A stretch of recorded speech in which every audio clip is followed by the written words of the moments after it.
எல்லாத்துக்கும் வணக்கம். Welcome to post market ரிப்போர்ட்டுங்க. எப்பவும் போல ஓவரால் மார்க்கெட் கண்டிஷன்ஸ் டிஸ்கஸ் பண்ணிடலாம். அதுக்கப்புறமா இந்த Nifty futures and bank Nifty futures உடைய பஞ்சாயத்துக்கு வருவோம். ஃபர்ஸ்ட் ஆஃப் ஆல் இந்த ஓவரால் மார்க்கெட் கண்டிஷன்ஸை பொறுத்த வரைக்கும் வாய்ப்பு இல்லை. இவங்க பஞ்சாயத்தை பெருசு பண்ணிட்டே தான் போயிட்டு இருக்காங்க. பட் அது நம்ம கொஞ்சம் டீட்டெயிலாக டிஸ்கஸ் பண்ணலாம். ரெண்டு விஷயத்தை நம்ம பார்க்கணும்.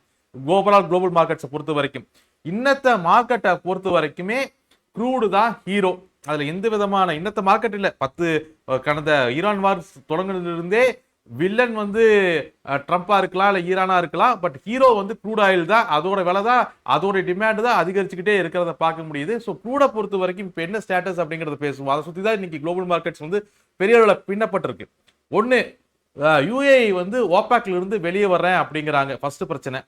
ஓபேக் அப்படிங்கிறது இந்த ஆயிலை எக்ஸ்போர்ட் பண்ணக்கூடிய நாடுகளோட, முக்கியமாக மிடில் ஈஸ்ட் நாடுகளோட ஒரு கூட்டமைப்பு. இந்த ஓபேக்கோடைய கான்செப்டே எப்படின்னா, ஆயில் சப்ளையை கண்ட்ரோல் பண்றது மூலியமா பிரைஸை ஸ்டேபிளா வச்சுக்கிறது. இல்லைன்னா கண்ணா பின்னாடி இவனுக்கு பாட்டுக்கு அங்கதான் எங்க குளித்து ஒரு நாள் ஆயில் வருது, இவங்க பாட்டுக்கு எடுத்து கண்ணா பின்னாடி வித்துக்கிட்டு இருந்தா ஆயிலோடைய டிமாண்டையோ இல்லை சப்ளையும் மிஸ்மேட்ச் ஆகும். பெரிய அளவில் ஆயில் வால்டிலிட்டியை கிரியேட் பண்ணும். அதே மாதிரி பிரைஸுமே மேலே எங்கேயும் பெரிய அளவில் பிளக்சுவேட் ஆகிட்டே இருக்கும். ஸோ இதனால இந்த ஒபேக் என்ன பண்ணுதுன்னா, ஒரு நாடு எவ்வளோ ஆயிலை சப்ளை பண்ணணும், எப்படி ஆயிலோடைய சப்ளை அண்ட் டிமாண்டை ஹேண்டில் பண்றது, இந்த எல்லா வேலையும் இந்த ஒபேக் கூட்டமைப்பு தான் பண்ணிட்டு இருக்கு. இப்போ யுஏஇ என்ன சொல்லுது, இது வந்து ஒபேக் ஆரம்பிக்கும் போது இருந்த பேஸ் லைனை அடிப்படையாக வச்சு யார் எந்த நாடு எவ்வளோ சப்ளை கொடுக்கணும் அப்படிங்கிறத ஃபிக்ஸ் பண்ணியிருந்தாங்க. இன்னைக்கு வந்து கெப்பாசிட்டி எல்லாமே மாறிடுச்சு. யுஏஇயோடைய பார்வை என்னன்னா, இப்போ வந்து ஆயிலோடைய விலை வந்து ரொம்ப அதிகமாக இருக்கு. யுஏஇ என்ன நினைக்குது, இந்த பயன்படுத்தி தங்கிட்ட ஸ்டோரேஜில் இருக்கக்கூடிய ஆயிலை பெரிய அளவில் விற்று அதை உடனே பணமாக மாற்றலாம் அப்படிங்கிறது தான் யுஏஇயோடைய ஐடியா. பட் ஓபேக்குள்ள இருந்துச்சுன்னா அதனால யுஏஇ எவ்வளோ சப்ளை பண்ணணும் அப்படிங்கிறதுல வந்து கட்டுப்பாடுகள் அதுக்கு இருக்கு.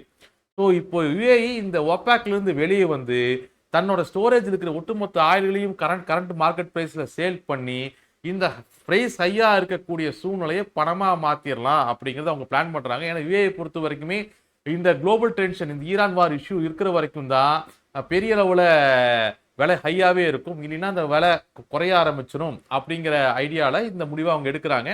அபிஷியலா இந்த மாதிரி வெளியே போறோம் அப்படிங்கறத அவங்க சொல்லியிருக்காங்க. பட் இன்னும் வெளியெல்லாம் போகல. இதுக்கப்புறம் பஞ்சாயத்து பண்ணுவாங்க, பேசுவாங்க. ஏன்னா ஷார்ட் டைம்ல இந்த பஞ்சாயத்து ஓகே. ஷார்ட் டைம்ல லாபம் பண்றதுக்கு தான் ஒரு தனி மனிதனா இருந்தாலும் நினைப்பான், ஒரு நாடா இருந்தாலும் அதுதான் நினைக்கும். ஸோ யுஏஇயுமே இப்போ அதிகமா இருக்கக்கூடிய இந்த க்ரூட் ஆயிலோட விலையை பயன்படுத்தி பெரிய அளவில் க்ரூட் ஆயிலை வித்துடலாம் அப்படிங்கிறது அவங்களோட ஐடியா. ஷார்ட் டைம்ல ஓகே. பட் லாங் டைம்ல ஆயில் இண்டஸ்ட்ரியை பொறுத்த வரைக்கும் யுஏஇ வெளியே போயிருச்சு, தன்னோட இஷ்டத்துக்கு ஆயிலை சப்ளை பண்ண ஆரம்பிச்சது அப்படின்னு சொன்னா பிரைஸ் ஃபிளக்சுவேஷன் ரொம்ப அதிகமாக போயிடும். இவனே இந்த ஒபேக் கூட சேர்ந்து தான் ரஷ்யாவுமே செயல்படுது. உங்களுக்கு தெரிஞ்சிருக்கும். ஒபேக் வந்து வெறும் இவங்க மட்டும் இல்லை, ரஷ்யாவுமே ஆயில் சப்ளையை வந்து இது ஒபேக்கோடைய முடிவு கரெக்டாக தான் அப்படிங்கிற பட்சத்தில் தான் அவங்களும் சேர்ந்து தான் செயல்படுறாங்க. ஸோ யுஏஇ வந்து இதை மேற்கொண்டு எப்படி போகுது அப்படிங்கிறத பார்க்கலாம். இது எப்படி ஒபேக் எடுத்துக்குது அப்படிங்கிறத பார்க்கலாம். சப்போஸ் ஒபேக்ல இருந்து யுஏஇ வெளியே வந்துருச்சுன்னா டெம்பரவரியா க்ரூட் ஆயிலோட பிரைஸ் வந்து கம்மியாகும். ஆனா நாங்க அதுக்கு விட மாட்டோம்ல. அண்ணன் ட்ரம்ப் இருக்காருல்ல, இப்போ அவர் என்ன பண்ணியிருக்காரு, ட்ரம்ப் பண்ண அந்த பிளாக்கெட் இருக்குல்ல, யூஎஸ் பிளாக்கெட்டை அதை எக்ஸ்டெண்ட் பண்ணி விட்டுருக்காரு. ஒரு கோல் கிளிக்கிற மாதிரி எக்ஸ்டெண்ட் பண்ணி விட்டு இன்னும் லாங் பீரியடுக்கு அதை அதிகமான காலகட்டத்துக்கு அதை மெயின்டைன் பண்றதா முடிவெடுக்கிறார். ஏன்னா இப்போ யுஎஸ் பொறுத்த வரைக்கும் என்ன இஷ்யூ அப்படின்னு சொன்னா, என்ன பிரச்சனை அப்படின்னு சொன்னா, இந்த வார்னால ட்ரம்ப்புக்கு இருக்கக்கூடிய இமேஜ் வந்து பெரிய அளவில் பாதிக்கப்பட்டிருக்கு. அதில் மாற்று கருத்தே கிடையாது. உள்நாட்டிலே ஆகட்டும் வெளிநாட்டிலே ஆகட்டும் பெரிய அளவில் இமேஜ் பாதிக்கப்பட்டிருக்கு. அதனால ட்ரம்ப்பை பொறுத்த வரைக்கும் இந்த வாரம் மறுபடியும் எக்ஸ்டெண்ட் பண்றதுல அவர் விருப்பம் இல்லை. அது அவர் அது செலவும் வேற அதிகமாக ஆகுது. இவர் என்னெல்லாம் காரணங்களை சொல்லிட்டு வந்து பதவிக்கு வந்தாரோ அப்போ அதெல்லாம் நடக்காம போயிடும். இந்த அளவுக்கு செலவுக்கு வாருக்கு இவர் ஸ்பெண்ட் பண்ணிட்டு இருந்தார் அப்படின்னு சொன்னா அது கிட்டத்தட்ட அவதி மாதிரி உணர்ந்துட்டார். பட் வந்து இந்த வார தொடர்ந்து கொண்டு போனா இமேஜ் ஃபைல் ஆகும். ஓகே, ஆல்ரெடி 52% ட்ரம்ப்புக்கு எகெயின்ஸ்டா கருத்து கணிப்புல முடிவு சொல்றாங்க. ஸோ இந்த சூழ்நிலையில டீலும் முடிக்காம நான் ஈரான் மேல கொண்டு போனேன், எந்த டீலுமே சைன் பண்ணாம ரிட்டர்ன் ஆனேன்னு வச்சுக்கோங்களேன், அது இதை விட டேமேஜ் ஆகும் அவருக்கு. அதனால அவர் என்ன நினைக்கிறார் அப்படின்னு சொன்னா, வார எக்ஸ்டெண்ட் பண்ணாம பொருளாதார ரீதியா பெரிய அளவில் நெருக்கடியை கொடுத்து எப்படியாச்சும் நியூக்ளியர் டீல்ல ஈரானை சைன் பண்ண வச்சிடணும் அப்படிங்கிற ஒரு கான்செப்டுக்கு அவர் கொண்டு வர்றாரு. பட் ஈரானை பொறுத்த வரைக்கும் அவங்க என்ன ஆஃபர் கொடுத்துருந்தாங்க, வா இப்பெல்லாம் ஆயிலெல்லாம் ஓப்பன் பண்ணி விட்டுறலாம், யுரேனியம் டீல் அப்புறமா பேசிக்கலாம் அப்படின்னாங்க. அப்படி ஓப்பன் பண்ணி விட்டோம்னா அதுக்கப்புறம் பேச முடியாது அப்படிங்கிறது நமக்குமே தெரியும். ஏன்னா ஒன்ஸ் நார்மல் ஜலசக்தி ஓப்பன் ஆயிருச்சு, யூஎஸ் பிளாக்கெட் ரிமூவ் ஆயிருச்சு அப்படின்னு சொன்னா இவங்களுடைய நேவி இருக்கு, அதாவது பிரெஞ்சு, ஈவன் சைனா நேவி உள்ள வந்து பாதுகாப்புக்கு நிற்கும். பிரெஞ்சு அண்ட் யூகே சேர்ந்து ஆல்ரெடி ஒரு கூட்டப்படையை ரெடி பண்ணியிருக்காங்க, அவங்க பாதுகாப்புக்கு வருவாங்க. அது போக டர்க்கியோடைய ஆர்மி வந்து அந்த லேண்ட் மைன்ஸ் எல்லாம் மைன்ஸ் உள்ள இருக்கக்கூடிய மைன்ஸ் எல்லாம் கிளியர் பண்றதுக்கு அவங்க உள்ள வருவாங்க. ஸோ ஒன்ஸ் ஓப்பன் பண்ணியாச்சு அப்படின்னு சொன்னா இந்த பாதையை செக்யூர் பண்றதுல உலக நாடுகள்ல ஆர்வம் காட்டிடும். ஸோ இந்த பிளாக்கெட்டை ரிமூவ் பண்ணாம பொருளாதார ரீதியா நெருக்கடியை கொடுத்து யுரேனியம் டீல சைன் பண்ண வைக்கிறதா ட்ரம்ப்போட ஐடியா.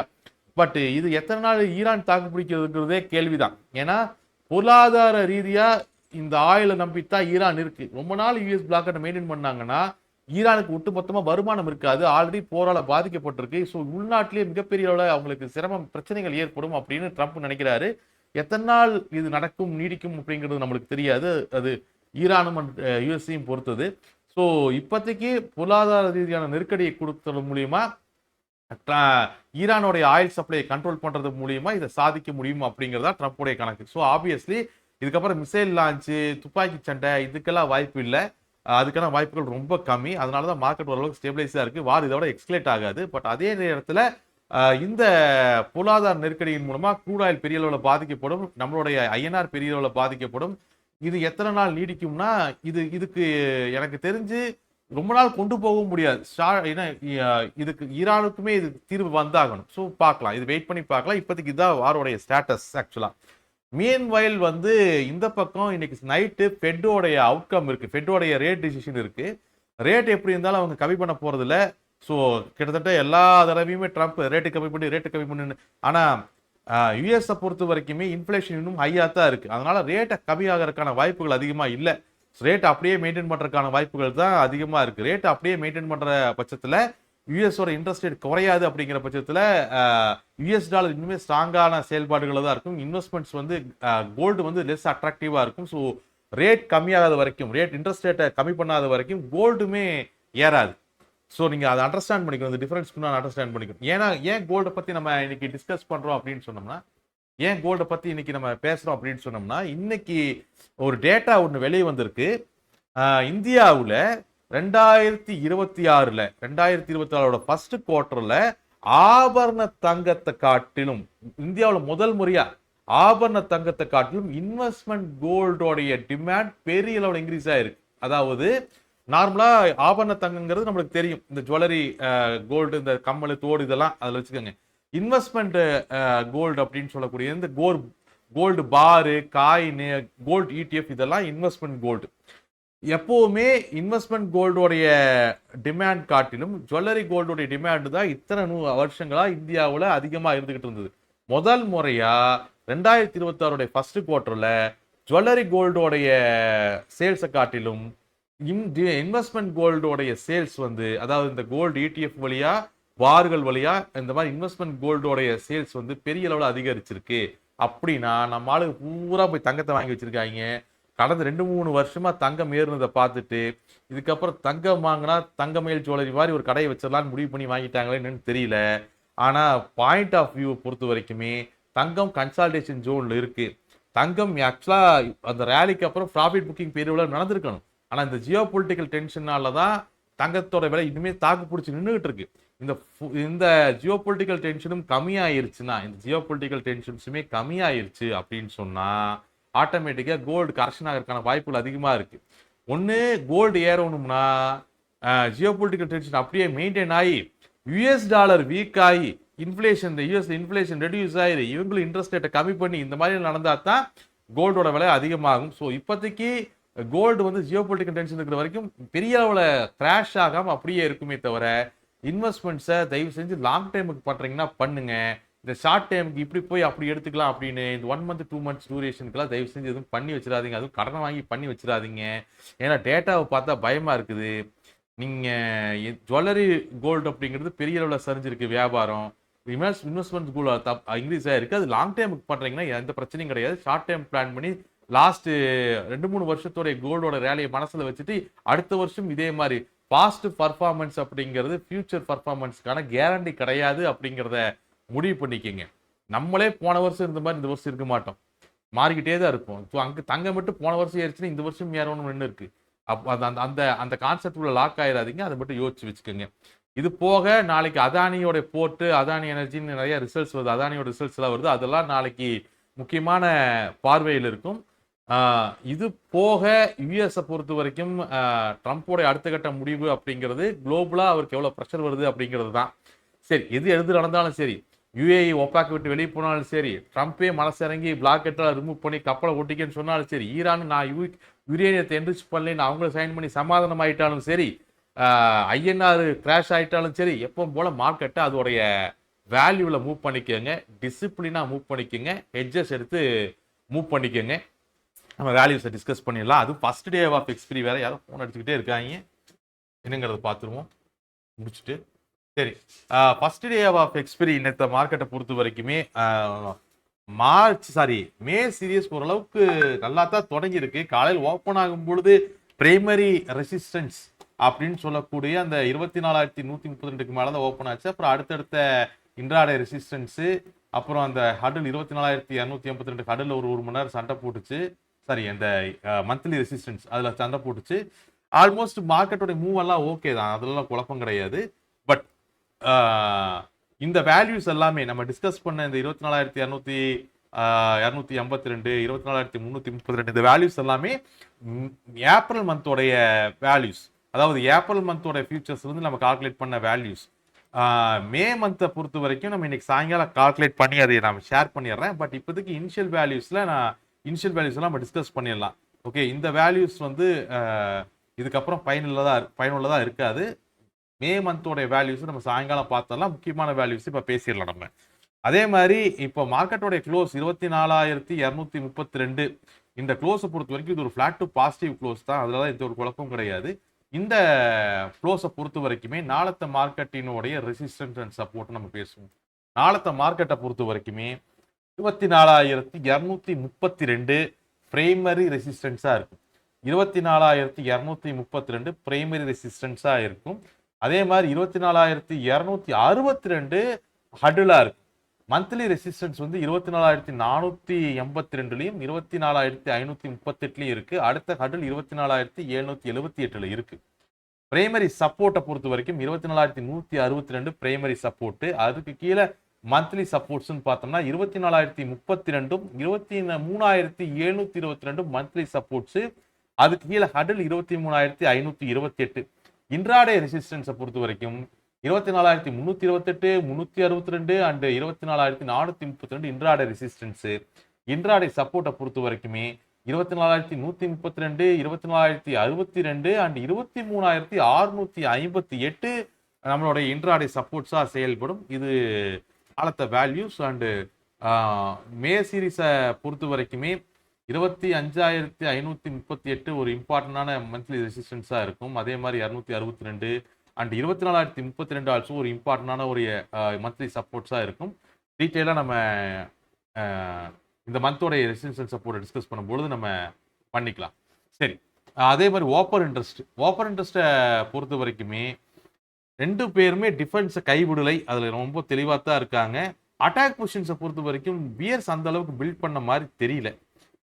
பியர்ஸை பொறுத்த வரைக்கும் ரொம்ப கம்மியாக தான் அட்டாக் பொசிஷன்ஸை பில்ட் பண்ணியிருக்காங்க. ஈவன் 24,100, 24,050, 24,000 ரேஞ்சுகள் எல்லாம் அவங்க கவர் பண்ணியிருக்கிறதும் கூட பார்க்க முடியுது. பட் புல்ஸை பொறுத்த வரைக்குமே டிஃபென்ஸ் அவங்க ஓகே, பியர்ஸை பொறுத்த வரைக்குமே டிஃபென்ஸ் எல்லாம் ஓகே. அட்டாக் பொசிஷன் தான் ரெண்டு பேருக்கு பஞ்சாயத்து. இப்போ பியர்ஸை பொறுத்த வரைக்கும் ஸ்ட்ராங்கான டிஃபென்ஸ் வச்சிருக்காங்க, அது எந்த விதமான குழப்பமும் இல்லை. தே ஆர் ஹேவிங் ஸ்ட்ராங்கான டிஃபென்ஸ்.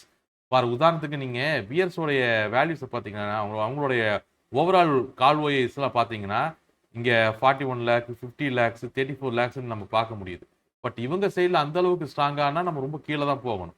ஸோ டிஃபென்ஸை பொறுத்த வரைக்குமே ஸ்ட்ராங்காக தான் இருக்காங்க பிஎஸ், அதில் குழப்பம் கிடையாது.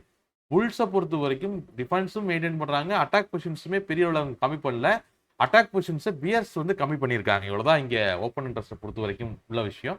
எனிவே இது வந்து டெண்டன்ட் டு சேஞ்ச் தான். இது இருக்கக்கூடிய மனநிலை நாளை காலையில் மாறலாம். ஸோ நாளை காலையில் crude, Iran, America, Trump, INR இந்த மாதிரியான விஷயங்களை பொறுத்து மறுபடியும் ஓப்பன் இன்ட்ரெஸ்ட் மாறும். நீங்கள் ஒரு தடவை அதை செக் பண்ணிக்கோங்க நாளை காலையில் இருக்கிற மனநிலையை.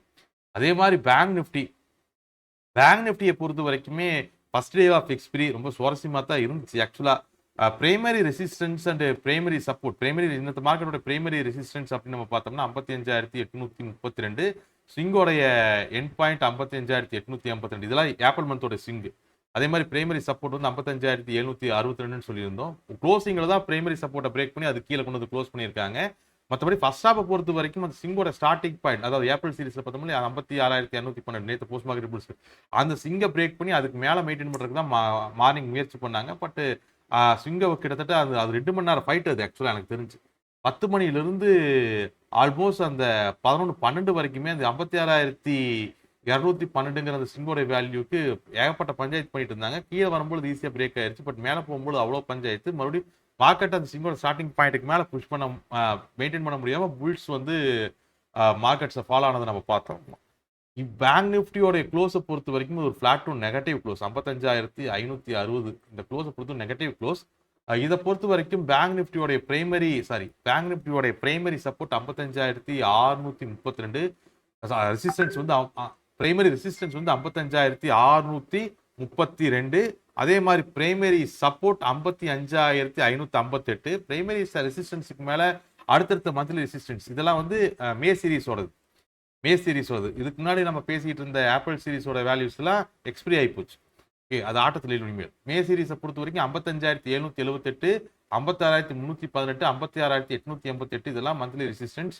மந்த்லி சப்போர்ட்ஸை பொறுத்த வரைக்கும் பிரைமரி சப்போர்ட்டுக்கு மந்த்லி சப்போர்ட்ஸை பொறுத்த வரைக்கும் 55,228, 54,762, 54,232 மந்த்லி. இதெல்லாம் மந்த்லி சப்போர்ட். Primary support 55,558.